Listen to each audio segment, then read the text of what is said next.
En aquel momento, este legislador optó por el derecho de salir del país, se fue, no recuerdo si a México o a Colombia, creo que fue a México, ¿sí?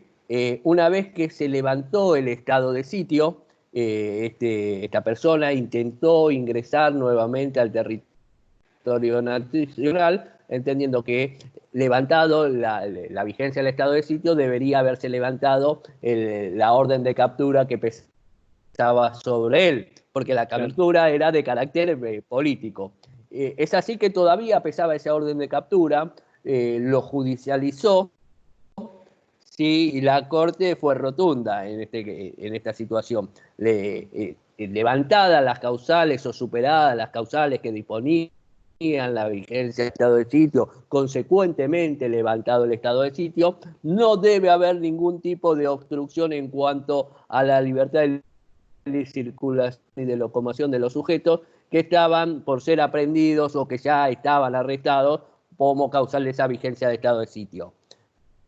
Entonces, una vez que se levanta, se cae todo. En este caso, se ve que el accionar de este legislador, ¿sí?, al mismo tiempo no se subsumía en algún tipo penal, con lo cual podía ingresar y circular libremente. Distinto hubiera sido que este legislador, ¿sí?, además de las causales que pongan en tensión la vigencia de la Constitución, haya cometido algún acto que es un atentado, supongamos, que no solamente tiene que ver contra el orden constitucional, sino en el plano legal penal, ¿sí? En esos casos podía seguir pesando una orden de detención, pero ya no dentro del ámbito de este instituto, sino dentro del ámbito de una instrucción penal.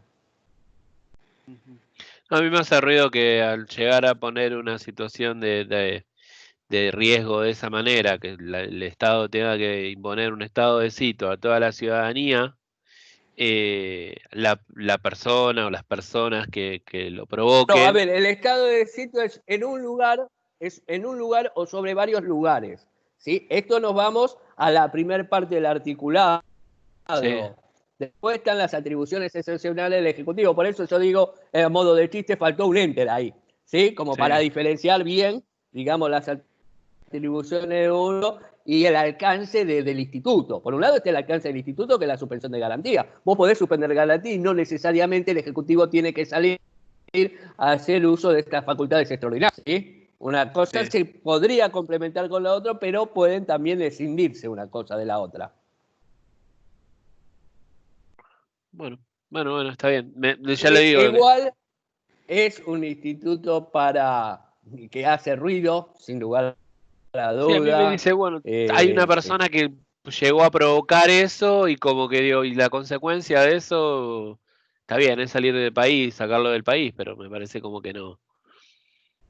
Bueno, no No, sé, a ver, me a hace lo que ruido. habría que estudiar, si ese, no, a ver, a lo que habría que estudiar, si ese acto que comete el sujeto, ¿sí?, que pone en tensión la vigencia de un sistema constitucional, al mismo tiempo ese acto termina constituyendo un delito. Ustedes saben que los delitos o los tipos penales son cerrados. Entonces puede que esa conducta no esté descrita en el Código Penal, que realmente ponga, ¿sí?, en peligro la vigencia del orden constitucional, pero que en definitiva no termine constituyendo un delito ordinario. Es raro, ¿sí? Generalmente sí, confluyen estas dos tipos o esta misma conducta en dos tipos diferentes, pero puede darse. Bueno, y en ese caso que dejaron que el legislador se fuera a México, bueno, o donde hizo, ¿qué fue lo que causó?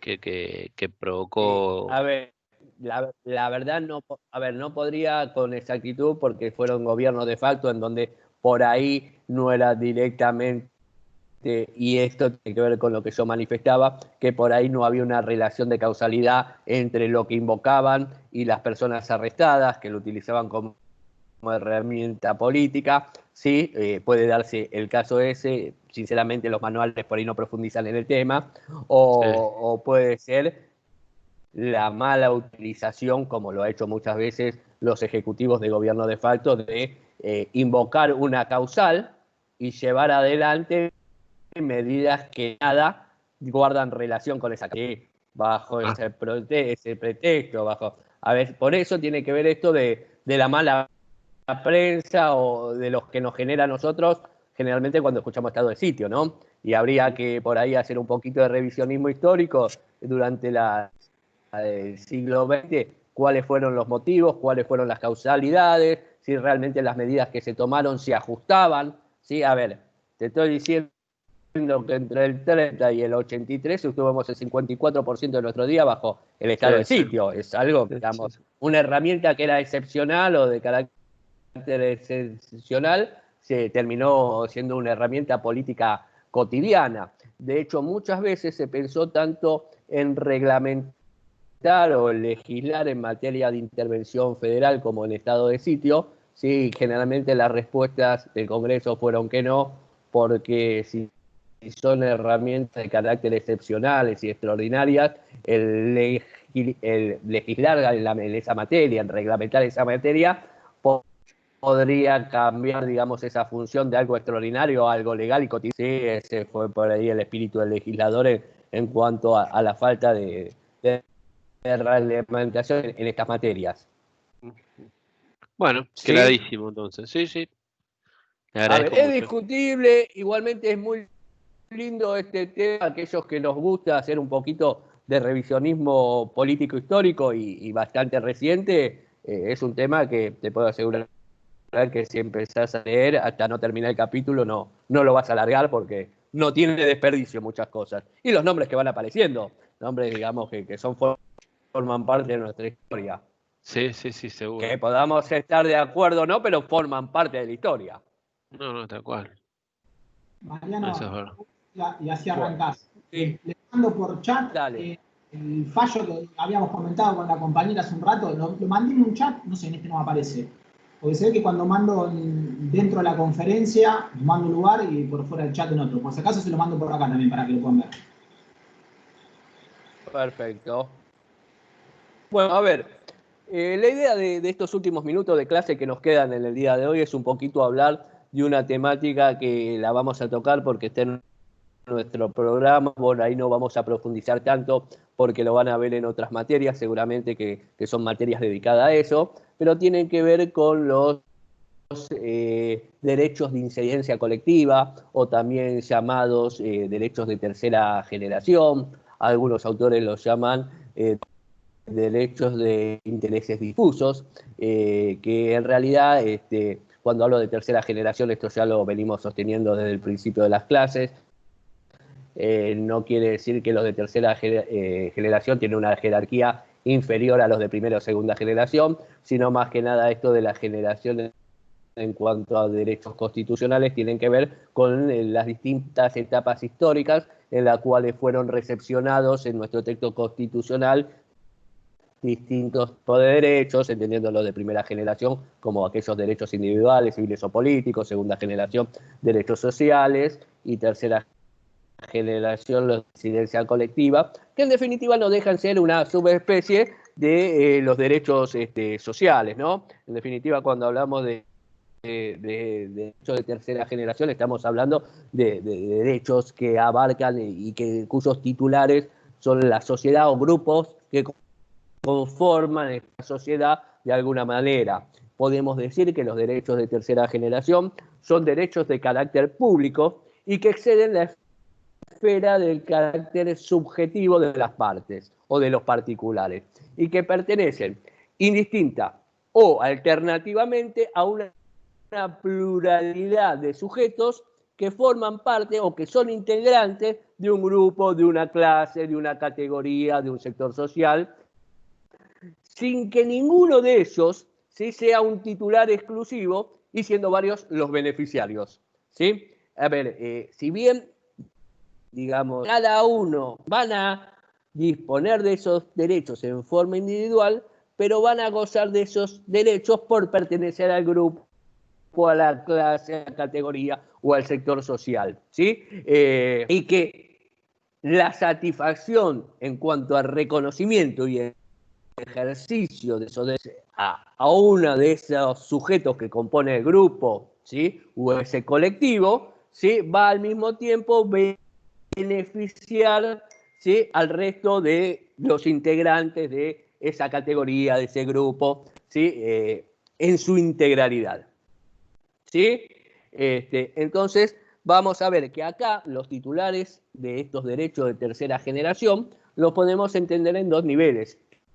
El grupo, el titular del derecho, ¿sí? Y dentro de ese grupo, el sujeto en forma individual, ¿sí? Esto es a grandes rasgos lo que son los derechos de incidencia colectiva. ¿Sí? Nosotros normalmente cuando hablamos o la recepción más específica que hace nuestra Constitución es en cuanto a los derechos a los recursos naturales y al medio ambiente, tal vez a los usuarios y consumidores también, a los pueblos originarios, pero esta enunciación digamos, esta lista que estoy dando es más que nada de carácter enunciativo y no de carácter taxativo, ¿no? Y esto lo tenemos que entender también en la misma lógica en que aparecen estos nuevos articulados en nuestra Constitución a partir del artículo 41, ¿sí? Que habla de los recursos naturales y del medio ambiente, artículo 42, que habla de los derechos de usuarios y consumidores, y el artículo 43, que termina consagrando constitucionalmente en su segundo párrafo el amparo, la acción de amparo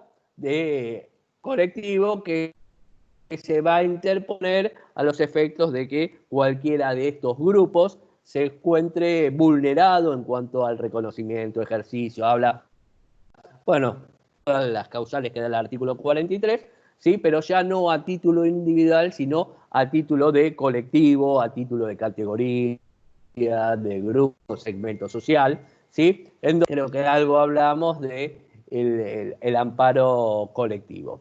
¿Sí? Algunas particularidades, yo voy a hablar hoy sobre todo del derecho ambiental y de los recursos naturales, como así también de los derechos de usuarios y consumidores. No voy a explayarme mucho lo mínimo y en el aspecto constitucional, porque ustedes después a lo largo de su carrera tendrán una materia específica de cada uno de estos derechos, en donde profundizarán un poco más, mucho más, no un poco más de lo que yo puedo decir humildemente en estos minutos. ¿Sí? Si yo hablo del derecho al medio ambiente y de los recursos naturales, bueno, esto nace, digamos, en la conferencia, o toma, mejor dicho, el medio ambiente y los recursos naturales, ¿sí? Para decirlo de una manera apropiada, ¿sí? Toman calidad y se le da la jerarquía de derechos humanos a partir de una conferencia de Naciones Unidas que se brinda en Estocolmo allá por el año 1972. ¿Sí? Ahí declara los recursos naturales y el medio ambiente que hacen al vivir en dignidad y en bienestar, ¿sí? De las personas, que hacen a la calidad de vida de las personas. ¿Sí?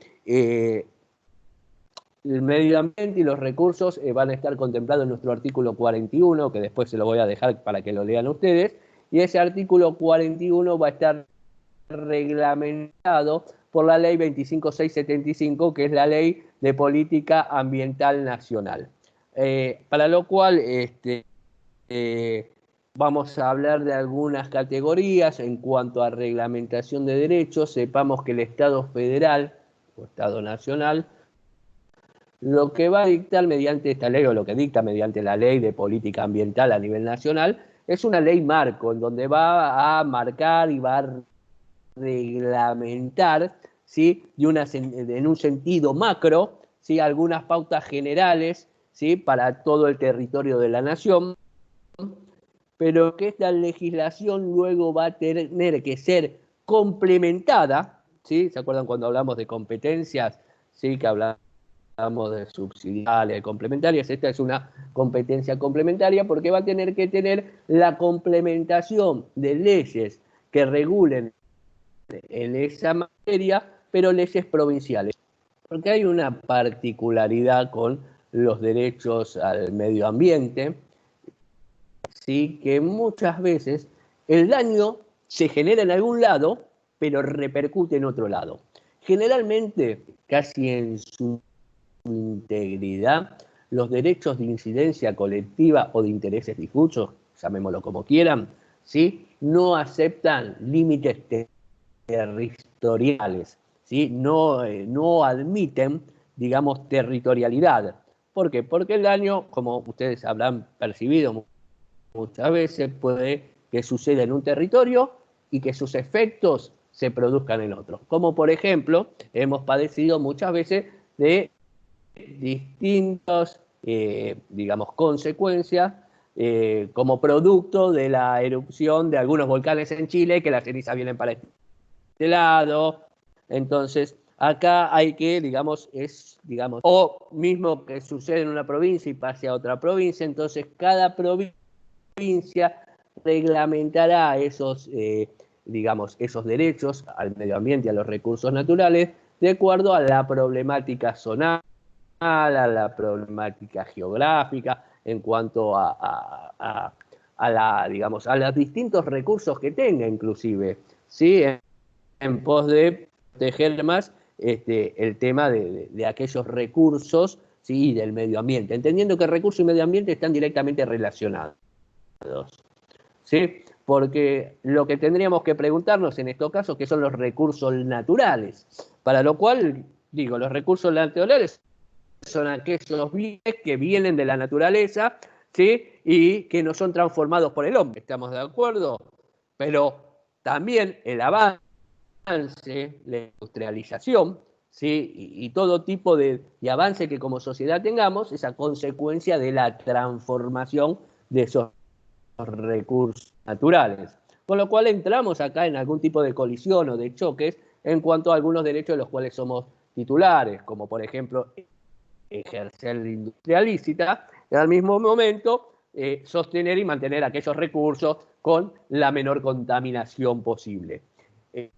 En cuanto a esto entramos en una colisión de derechos, entramos en algún tipo de dilema, en cuanto a que ahí es el legislador donde echa mano y empieza a marcar algunos parámetros de hasta dónde hasta dónde y cómo puedo contaminar, entendiendo que todo tipo de transformación de recursos naturales hecha por el hombre contamina, ¿sí? En la mayor o en menor medida. Entonces, si a esto le sumamos que los recursos naturales, que si bien estuvieron discutidos a lo largo de nuestra historia, a quién pertenecían los recursos naturales, queda zanjada constitucionalmente esa discusión en la reforma del 94, en donde en la última parte del artículo 124 deja asentado que los recursos naturales, el dominio originario de los recursos naturales son de las provincias. Entonces justamente la provincia va a reglamentar en cuanto a aquellos recursos, pero siempre dentro del marco, ¿sí? Que baja esa ley a nivel nacional, a la cual va a ajustar, va desde lo máximo, la ley nacional, a lo mínimo, ¿sí? A lo puntual de los recursos de cada provincia. En cuanto a esto, la acción, ¿sí? En defensa de la alteración, vulneración, inutilización y todo lo que tenga que ver con los derechos al medio ambiente y a los recursos naturales, la acción a interponerse es la acción de amparo de carácter colectivo, porque no nos olvidemos que es un derecho de incidencia colectiva en donde aquellos que lo pueden iniciar puede ser la misma persona que pertenece a ese grupo, a ese segmento, sí, que ha sido, digamos, vulnerado en el ejercicio de ese derecho. También lo puede iniciar una ONG que esté inscrita a esos efectos, puede hacerlo el defensor del pueblo, y también yo agrego en virtud a, digamos, el principio de legalidad o la protección de la legalidad, al igual que lo sostiene la doctora Geli, entendemos que también lo puede interponer esta acción el Ministerio Público, el Ministerio Público Fiscal. Y cuando hablamos del Estado como sujeto también activo en cuanto a estos derechos, ya que el dominio originario le corresponde a eso, hablamos, digamos, de los distintos niveles de gobierno, ¿no? Se hacía el provincial, que es el titular de derechos, como también la descentralización de cada provincia en cuanto a los municipios. O sea, pueden reglamentar en materia, digamos, regular, sin legislar, en materia de recursos naturales y medio ambiente, tanto el Estado Nacional, el Estado provincial, CABA, y también los municipios en algún tipo de disposición de carácter legislativo, como puede ser una ordenanza municipal, pero esto cada vez más acotada y siguiendo los principios que nosotros venimos viendo desde el principio de la cursada en cuanto a no superposición de competencias o reparto de competencias. Básicamente en recursos naturales es eso. Lo que sí me parece importante remarcar que la última parte del artículo 41 hace una prohibición expresa en cuanto a la introducción al territorio nacional, ¿sí?, de materiales radioactivos o potencialmente tóxicos dentro de nuestro territorio, lo cual queda estrictamente prohibido a nivel constitucional, y todo tipo de reglamentación que se dicte en su consecuencia debe ajustarse, ¿sí?, a estos principios rectores que marca el artículo 40. ¿Sí? Después ustedes verán que y esto, a ver, no quiere decir que lo que yo hable exima a ustedes que después vayan a leer el artículo 41 o el 42 de nuestra Constitución, y van a encontrar que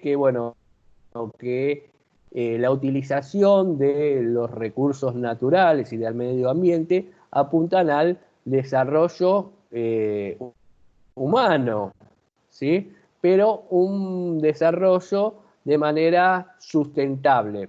El mismo artículo habla que no solamente ese desarrollo debe ajustarse a nuestras generaciones, sino que lo hace en pos a las, digamos, generaciones venideras, porque muchos de estos recursos naturales son así. Entonces lo que apunta es a la sustentabilidad, al uso, ¿sí?, sin abuso, y por su conservando, previendo la posibilidad de que futuras generaciones puedan beneficiarse de estos recursos.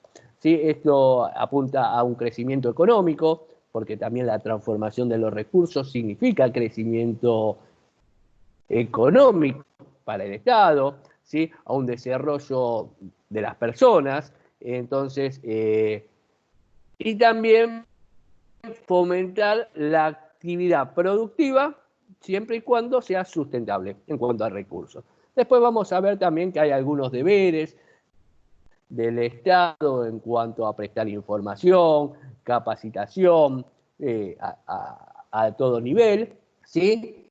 Y también existe, y en cuanto a esto, como yo decía, va desde la ley macro, la ley marco, ¿sí?, del Estado Nacional, a las leyes provinciales, digamos, más cercano al pueblo y al territorio, ¿sí? En cuanto a responsabilidad por el incumplimiento, digamos, en materia de recursos naturales y en materia de derecho ambiental, la ecuación va a ser inversa. El primer responsable, ¿sí?, por sostenimiento de la sustentabilidad de los recursos, ¿sí?, sustentabilidad es lo contrario a agotamiento, va a ser el Estado provincial, ¿sí? Y desde ahí va a subir al Estado federal. ¿Por qué? Porque son los que van a reglamentar de más cerca, ¿sí?, el ejercicio de los derechos sobre esos recursos. ¿Vamos bien hasta ahí? ¿Alguna pregunta para hacer? No, profe, todo bien. Bien, bueno. De la misma manera vamos a hablar muy superficialmente del artículo 42, que nos habla de los derechos de usuario y consumidores. Si esto se encuentra contemplado, o mejor dicho, reglamentado también por la ley 24.240, ¿sí? Que esta ha sufrido varias modificaciones, la de mayor calibre es la modificación que sufrió a raíz de la ley 26.361, ¿sí? En donde reglamenta el ejercicio. Pero bueno, nosotros vamos a apuntarle más que nada al carácter constitucional de este tipo de derechos. Sí, es un artículo que tal vez como nos gusta a veces analizarlo, este es uno que es pasible de ello. ¿Sí? Y lo primero que tenemos que entender que los derechos a usuarios y consumidores, ¿sí? De alguna manera guardan una relación directa con el ejercicio de otros derechos también de raigambre constitucional, como por ejemplo el derecho a la salud, ¿sí? El del usuario al momento de consumir. Y acá, ¿por qué usuarios y consumidores como derecho de tercera generación o de incidencia colectiva? Porque también muchas veces estos tipos de derechos o el ejercicio de estas relaciones jurídicas, cuando hablo de consumo, de una relación de consumo, muchas veces traspasa los límites geográficos. Y muchas veces las grandes corporaciones y que llevan a distintos diferencias en cuanto a ejercicio de poder, tienen mucho más poder económico que muchos estados de este planeta. Entonces, donde por ahí no se encuentran en un plano de igualdad ni muy remotamente cercano, ¿sí? Lo que es la parte del usuario y consumidor por otro lado, y por un lado y por el otro lado el prestador o el productor de productos o un prestador de servicios. Entonces, en donde por ahí hoy en día, si hoy hablamos de, qué sé yo, alguna corporación o una marca, como puede ser Apple, como puede ser Microsoft, como puede ser cualquier otra que a ustedes se le ocurra, por ahí, digamos, el nivel económico, el nivel de facturación van a superar seguramente, sin lugar a duda, muchos PBI de muchos estados, teniendo un poder muy grande y además también condicionando, digamos, las industrias de los países más pequeños, condicionando muchas veces las economías. Ustedes pónganse a pensar el impacto social que puede tener que una gran empresa internacional o supranacional que esté radicada en nuestro país levanten sus fábricas, levanten sus establecimientos, levanten o que pongan precios de mercados. Entonces acá, digamos, superan estos derechos el mero interés individual de la parte, entendiendo todo a todos los sujetos que componemos ese colectivo, ¿sí? Como sujetos pasivos de estos, pasibles, perdón, sujetos activos, pero pasibles de ser perjudicados alguna de estas empresas, ¿no? En donde claramente no existe una relación de igualdad entre las partes, hay una desigualdad bastante notoria. Es así que, bueno, como yo decía, si nosotros nos ponemos a analizar el texto de la Constitución, ¿sí? En el primer párrafo del artículo 42 va a hacer alusión a algunos derechos que se relacionan con el derecho al usuario y al consumidor, como es la de la salud, el derecho a la salud, ¿sí? Que no nos vendan, sí o no, o que no consumamos, ¿sí? Productos que pueden ser nocivos para nuestra salud, ¿sí? También apunta a la protección de la seguridad personal en cuanto a la calidad del producto en sí, ¿sí? Apunta también a los derechos e intereses económicos, el derecho que tenemos los consumidores a recibir una información veraz y adecuada de la oferta que recibimos, a la libertad de elección, que acá me voy a detener dentro de un ratito, y a las condiciones de trato equitativo y digno en esa relación de consumo. Me detengo en cuanto al derecho a la libertad de elección y sobre todo con estas grandes empresas o sobre todo con estos tipos de oferentes que tenemos en el mercado, en donde muchas veces el sujeto, basándose en la autonomía de la voluntad, cree elegir, ¿sí? El consumo de determinado producto, ¿sí? O digamos, el consumo de determinado servicio, ¿sí? Y lo hacemos con la convicción que nosotros queremos consumir, pero yo sostengo que muchas veces esta elección se va a encontrar condicionada, ¿sí? A un contexto social, ¿sí? En donde el sujeto, con ser parte de esa sociedad, con ser parte de ese grupo, consume lo que sea, o que muchas veces ya se ha cambiado el paradigma de que creemos que consumimos lo que queremos y por ahí lo que queremos no es lo que necesitamos, sino que estas grandes empresas o corporaciones no están generando esa necesidad de consumo, ¿sí? ¿Por qué digo esto? A ver, un ejemplo clarísimo es el celular, ¿sí? Hoy yo creo que es casi imposible concebir nuestra vida sin celular, ¿sí? Ahora yo digo, las generaciones de 20 años atrás, ¿pudieron sobrellevar esto? Sin lugar a duda, ¿sí? Pero a vos te generan, y bueno, te implantaron la de celular, y después te cambiaron, ¿sí? El tipo de celular, ¿sí? Que ya no es analógico, que es digital, después que la tapita, que no la tapita, que la pantalla color, que este manda mensaje de texto, que el otro manda, y te van generando, Y cada año, digamos, vos compraste el celular de última generación, el que tiene, o que podrías desarrollar todas las aplicaciones, y al otro año te sacaron un nuevo modelo, y ese que vos compraste convencido que era tu salvación, no te sirve para nada, y te generan otro nuevo, y nosotros compramos convencidos y vamos y nos endeudamos. Y estamos muy lejos de nosotros elegir. Te están generando esa necesidad de consumo, y si no consumes quedas afuera del colectivo, quedas afuera del segmento, quedas afuera, quedas marginado prácticamente. ¿Sí? Este es un ejemplo de celular, como puedo darle otros tantos. Sí, Nico. Mariano conoció el WhatsApp hace 4 meses, para que sepan, ¿eh? Nada más.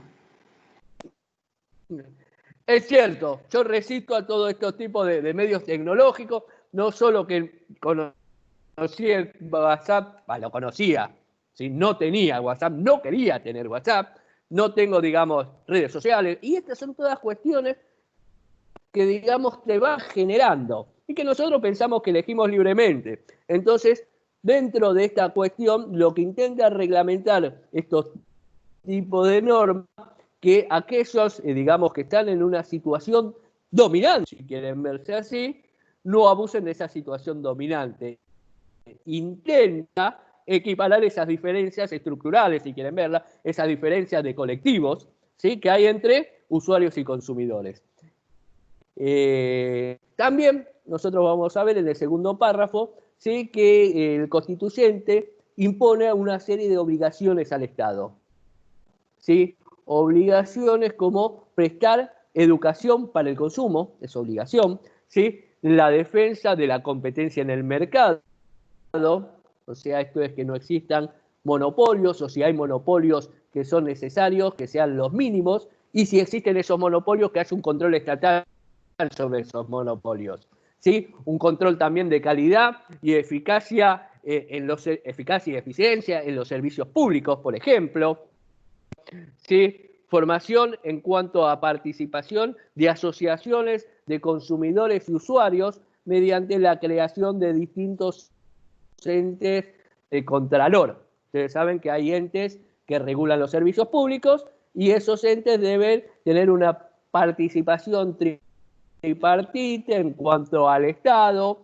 en cuanto a los miembros de ese servicio o a los agentes que representan a esas prestadoras de servicio, pero también tienen que tener una participación en esos entes del usuario, del consumidor. Entonces, estas son obligaciones que asume el Estado como tales, ¿sí? No solamente cuando hablo de control, de defensa de la competencia o de educación, sino que tiene que designar fondos para eso, dar una partida presupuestaria, ¿no? Y entendamos también que el tercer párrafo nos marca una especie de operatividad del Estado. O sea, ¿qué es esto de la operatividad? Que no hace falta, digamos, procedimientos legislativos, que sí los hay, para que esto tome vigencia automáticamente desde, digamos, nuestra reforma constitucional. Acá, digamos, al igual que los derechos de usuarios y de medio ambiente y de recursos naturales, va a haber algunas legislaciones que van a bajar desde lo macro en cuanto a nivel federal o a nivel nacional, pero que también cada estado provincial puede y debe legislar en la materia de usuarios y consumidores de acuerdo a sus propias características, ¿sí? Si nosotros hablamos de los derechos de usuarios y consumidores o de esta consagración constitucional, podemos decir que hay 3 tipos de propósitos, ¿sí? El primer propósito es la protección del consumidor, ya sea en cuanto a derechos patrimoniales, ¿sí? En cuanto a no pagar más lo que las cosas valen, en cuanto a control, que no haya una exorbitancia de las ganancias de estas empresas o de estas multinacionales, también en cuanto a derechos personales, sí, que no necesariamente son cuantificados económicamente, ¿sí? Integridad física, vida, salud, si quieren verlo así, ¿sí? También es otro propósito, garantizar la entrada de competidores en el mercado, ¿sí? ¿Por qué esto de competidores? Porque esto de la competencia en el mercado apunta a mejorar la calidad del producto, el que el usuario consumidor pueda optar, ¿sí? Y también el de mejorar, digamos, el quantum de la oferta de ese mercado, ¿no? Y también apunta a lo que es la transparencia en el mercado. ¿Sí?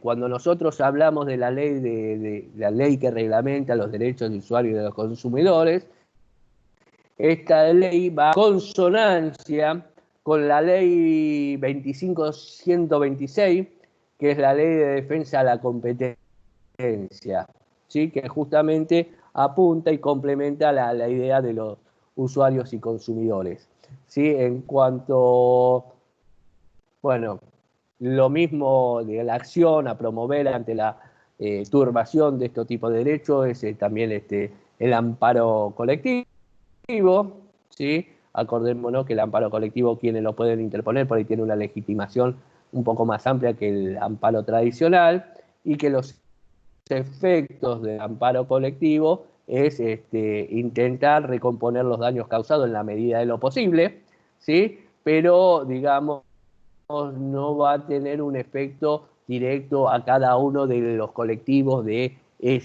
los, digamos, de los sujetos que pertenecen a ese colectivo, sino que después la recomposición del daño causado, una vez que, digamos, pasa por el amparo colectivo, después cada sujeto en forma individual tendrá que demostrar, comprobar el daño que ha padecido como consecuencia de esa relación de consumo, ¿sí? Y después ajustar sus reclamos al daño realmente padecido, ¿sí? En cuanto a esto, y creo lo último para ir cerrando, viendo que ya estamos cerca de las 10:30, como yo les dije, el Estado tiene la obligación de la creación de entes de regulación cuando hablamos en materia de servicios públicos. Estos entes tienen que ser creados por ley, ahí es donde entra el Estado en cuanto a la obligación de legislar, más allá de la operatividad de la norma, como venía hablando yo. Estos entes son órganos constitucionales de existencia necesaria. ¿Por qué digo de existencia necesaria? Porque así lo indica la Constitución, y en el caso de una omisión en cuanto a su creación, los funcionarios, digamos, el gobierno, o los gobiernos de turno, o el Estado en su defecto, si son varios, entraría en una inconstitucionalidad. Y para último, ir cerrando, estos entes son entes descentralizados con cierta autonomía funcional. Básicamente es eso, están compuestos tripartitamente, como le dije yo, por parte de las prestadoras de servicio, por parte de los usuarios y consumidores y por parte del Estado, que son los que por ahí le ponen un poquito el freno a los abusos de estas empresas transnacionales, ¿sí? Que generalmente prestan esos servicios, no digo de manera monopólica, pero sí oligopólica, en donde muy pocos y reducidos son los titulares o los proveedores de servicios, ¿sí? No habiendo la posibilidad muchas veces y prácticamente de poder optar, ¿sí? Por quién va a ser la empresa prestadora de servicio, encontrándonos los sujetos en alguna manera, ¿sí? Atrapados a tener que optar por el único prestador que lo hay, que hay, digamos, si nosotros hablamos de servicio público, luz, agua, gas, seguramente están repartidos por zona, más allá de que no sea un único prestador, pero territorialmente, al fin y al cabo, va a ser un único prestador. Entonces, ahí es donde por ahí estos entes reguladores van a ver las condiciones, la dignidad de trato, la igualdad de trato y que los precios en sus tarifas sean acorde a las posibilidades de los usuarios definitivos de los mismos. ¿Se entendió? Sí, profe. Perfecto. ¿Alguna pregunta?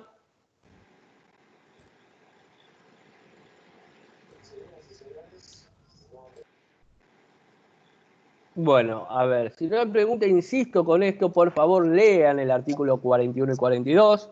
Estamos hoy a 7 días de la última instancia de evaluación en este proceso que dice la universidad, o mejor dicho, que impuso la universidad. Seguramente alguna pregunta vamos a hacer de derecho de incidencia colectiva, o más de una, o por ahí alguna de consumidores, alguna de recursos naturales y demás, así que por favor, ¿sí? Péguenle una lectura a estos artículos y no profundizo más porque ya van a tener todo un cuatrimestre hablando ya sea de recursos como de derechos a usuarios y consumidores.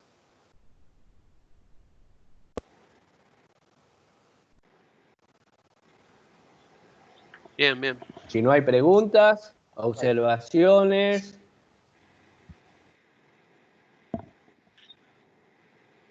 Nada. Bueno, si no hay nada, lo que me pregunto, ¿habrá gente del otro lado? Ahí pregunta Godoy si recomendamos Kelly o Villar Campos. La cátedra sigue enseguida a Sagüez. Ahora, es una cuestión de gusto. A mí, Villar Campos me gusta, quizá está un poco desactualizado, pero Kelly me parece la más adecuada Sí. para didácticamente. Si querés. Sí, a ver, en materia de esta temática, todos los números los tiene Geli. Para mí es muy clara, muy puntual y analiza, digamos, directamente el texto de la Constitución. Por ahí Vidal Campos, digamos, quedó un poco atrasado en el dinamismo y la evolución de estos derechos en el punto constitucional. Y Sagüez, bueno, si lo encontrás donde está, estudiando. Si Sagüez a mí, si lo encontrás, léelo de ahí. Que también estará bien. El tema es saber encontrarlo, ¿no? Sí, yo también. Pero bueno, partamos de la lectura de la Constitución.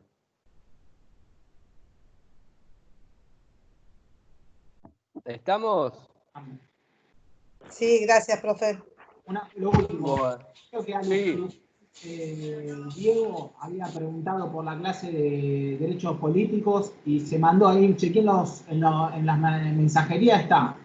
Estas clases de hoy también se las vamos a mandar por mensajería, calculo que entre mañana y pasado se los estamos mandando. Bueno, gracias. Muy amable. Chau. Muchas gracias, profesores. Buenas noches. Hasta luego. Chau, Buenas noches, chau, profe. Nico. Muchas gracias por